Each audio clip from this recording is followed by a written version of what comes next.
एक मुलाकात के खास एपिसोड में आप सभी का स्वागत है। आज हमारे साथ हैं फिल्म एक्टर अभय वर्मा जी। स्वागत है सर आपका। अरे बहुत बहुत शुक्रिया सर। एक फिल्म अभी आई है, ए वतन मेरे वतन। कौशिक का किरदार आपने अगर देखा होगा तो इसमें उसका किरदार अभय जी ने निभाया है। फिल्म बहुत सारी खूबियों के साथ बनी हुई है। आइए हम उनसे बातचीत करेंगे। अभय जी, पहला सवाल, हरियाणा से निकलकर मुंबई तक का सफ़र कैसा रहा? ओह, ऐसा लग रहा था दो दुनिया एक साथ जुड़ गई हैं मेरे लिए। और क्योंकि और बहुत अलग अलग दुनिया। एक हरियाणा से जब आप शुरू करते हो तो आपकी सबसे पहले तो भाषा बहुत अलग होती है, फिर उसके बाद रहन सहन बहुत अलग होता है।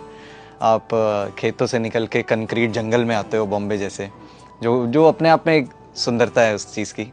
और सफ़र बहुत मज़ेदार रहा। मैं ये नहीं कहूँगा कि बहुत मुश्किलें रही, लेकिन वो भी एक मज़े का हिस्सा बन जाती हैं जब आप अपने पैशन को फॉलो करते हो।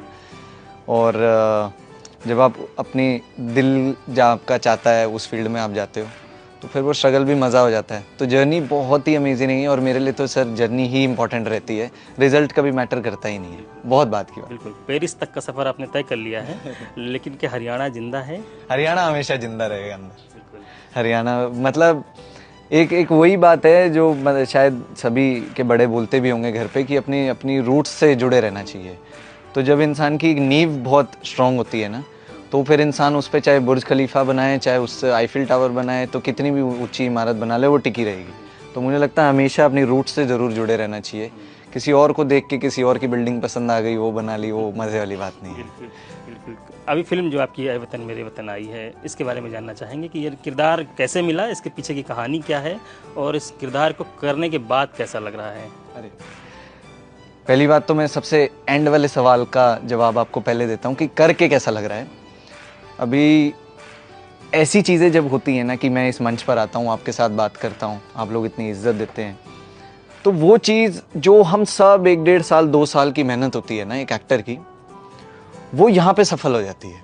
तो मैं इसके लिए सबसे पहले आपको धन्यवाद बोलूँगा, इस इज़्ज़त के लिए, इस रिस्पेक्ट के लिए, और मुझे यहाँ बुलाने के लिए हम बातचीत कर रहे हैं। दूसरी बात, फिल्म कैसे मिली ये मैं आज भी सोचता हूँ कि कैसे कि कैसे मिल गई। तो वो बहुत ही एक रोमांचक सी जर्नी होती है एक उसके पीछे, जो ऑडिशन से शुरू होती है। और फिर कनन सर जैसे लोग आते हैं आपकी ज़िंदगी में, जो एक्चुअली में टैलेंट को सराहने वाले लोग होते हैं, इर्रिस्पेक्टिव ऑफ आप कहाँ से आते हो, क्या करते हो, किसी के बेटे हो, किसके नहीं हो। तो मेरे नाम के पीछे तो वर्मा लगा है सर, खान और कपूर नहीं लगा है। तो वो एक कनन सर जैसा आदमी ही देख सकता था, जो कि खुद में इतना सज्जन है, खुद में इतना बिलीव करता है टैलेंट पर। तो मिलने का तो मैं आज भी सोचता हूँ सर कि कैसे मिल गई, जो मेरी ज़िंदगी का बहुत ही एक खूबसूरत एक्सपीरियंस हो गया। एक आर्टिस्ट हमेशा सर वही सोचता है कि उसका किरदार और उसकी ज़िंदगी दोनों ही, मतलब उसके पास दो ही चीज़ें होती हैं सोचने के लिए। और जब ऐसे लोग मिल जाते हैं, जैसे धर्मेटिक एक बहुत बड़ी कंपनी है, तो उनके अंडर काम करने का तो पहले सपना ही होता था। जब मैंने सपना देखा था एक्टर बनने का 2014 में, तो तब से दिमाग में भी नहीं आता था कि यार कभी ऐसा भी होगा क्या।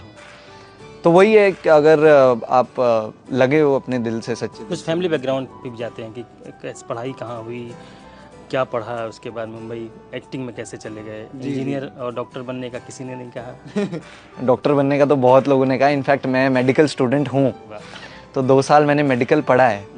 तो मुझे पता लगा कि इलाज करना तो है ही बहुत मुश्किल का काम है। तो मैं दूसरे टाइप की थेरेपी चुनता हूँ। तो यहाँ मैंने चुनी अपनी थेरेपी जो मेरे लिए ज़्यादा, मेरे कैरेक्टर के हिसाब से ज़्यादा रेजोनेट की, जो कि सिनेमा है, जो I think it's the most consuming platform in India. और जो कि एक बहुत अच्छा सा और प्यारा सा तरीका है लोगों तक अपनी बात कहने का, और थोड़ा सा अगर हो जाए तो बदलाव लाने का। जैसे ए वतन मेरे वतन के थ्रू हमने थोड़ी सी एक ऊर्जा जगाने की कोशिश की है लोगों में, या एक रियलाइज़ करवाने की कोशिश की है कि नेताजी जैसे लोहिया जी हैं, तो उन्होंने क्या क्या बलिदान दिया है, जो जिनके बारे में हम सोच भी नहीं सकते, जिनका नाम, एक बहुत ही अच्छी लाइन मुझे याद आई है, दाराब सर ने लिखी है लाइन में, वो फिल्म में भी है, आप देखेंगे तो पता लगेगा कि एक नायक से ऊपर होता है गुमनाम नायक। बिल्कुल। क्योंकि गुमनाम नायक जो होता है वो सब चीज़ों के परे होता है। उसको फेम, मेरा नाम होगा, वो मैं नहीं होती उसमें बिल्कुल भी। एक नायक में फिर भी चलो मैं हो जाएगी। तो एक गुमनाम नायक जो है ना, तो उसका एक जो रियलाइजेशन है, जैसे लोहिया जी, उषा मेहता जी, तो वो कहानी उनके ऊपर है और मुझे लगता है बहुत हाई टाइम था ये फिल्म आने का, और मुझे उसका हिस्सा बनने का मौका मिला, वो भी इतनी बड़ी कंपनी में जहाँ पे मेरा कैरेक्टर इश्क और इनकलाब के बीच में थोड़ा जूझ रहा है और दोनों का लुत्फ़ उठा रहा है। क्या क्या है सपना, क्या है, किसके साथ काम करना अभय जी का सपना है? सर वैसे जो भी मतलब जिन लोगों से मैंने सीखा है, जैसे सोनू निगम हो गए, लता मंगेशकर हो गई, अब इरफान खान हो गए, सरोज खान हो गई, तो काम ना सर अब ऐसा कभी सोचा नहीं है कि किसके साथ काम करने को वो होगा, क्योंकि मैं बहुत ही शांत रहने वाला इंसान हूँ, उस किस्म का इंसान हूँ, मैं सोचता नहीं हूँ ज़्यादा। तो जैसे अभी सारा के साथ काम करने का मौका मिला, स्पर्श के साथ काम करने का मौका मिला, तो ये मेरी लिस्ट में कभी था नहीं, लेकिन वो लिस्ट में ऐड हो गया। तो मैं ज़िंदगी में चीज़ें ऐड करने का वो ज़्यादा मेरा रहता है मोटिव, रादर देन टिकिंग। तो कुछ ऐसा लिस्ट नहीं बनाई है, लेकिन वो एंड में जब 60 साल का हो जाऊंगा, व्हील चेयर पर बैठूंगा, तो वो लिस्ट ज़रूर देखूंगा कि अच्छा ये हुआ। आज आप आईटीएम में हैं और आपकी फिल्म का प्रदर्शन भी हो रहा है और इस पर बातचीत भी होनी है। आईटीएम आकर कैसा लगा, और आईटीएम के जो छात्र हैं जो आपको देख रहे हैं, उनके लिए एक्टिंग में करियर अगर बनाना हो तो क्या संदेश है? पहली बात तो आईटीएम में आके मुझे ऐसा लगा कि वही, जैसे मैंने पहले वो बात बोली कि वो फिल्म आप करते हो, वो क्रिएटिव प्रोसेस में जो आप इन्वॉल्व होते हो, पूरी रात जागते हो, पूरा दिन आप काम करते हो, उन सब चीज़ों की सफलता यहाँ पर आके मुझे महसूस हुई है। क्योंकि सिर्फ एक इंसान एक कह लो कि एक इज़्ज़त के लिए काम करता है, एक रिस्पेक्ट के लिए काम करता है, हमारी फील्ड में रिकग्निशन के लिए काम करता है। तो आई थिंक जो रिस्पेक्ट और रिकग्निशन यहाँ पर आके मुझे मिली है, और अपने एज ग्रुप के लोगों से जो मुझे मोटिवेशन मिलता है, वो आई थिंक अब नेक्स्ट टाइम मैं आईटीएम आऊँगा तो अगली पिक्चर के साथ आऊँगा, तो ये मोटिवेशन मैं इस बार लेकर जा रहा हूँ।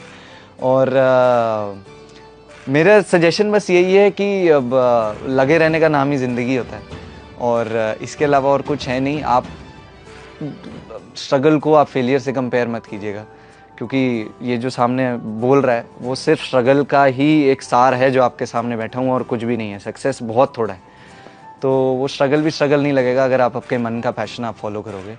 तो बस लगे रहने का नाम ही सक्सेस है। आपने हमसे बातचीत की, इसके लिए बहुत शुक्रिया। अरे मेरी सौभाग्य है। Thank you.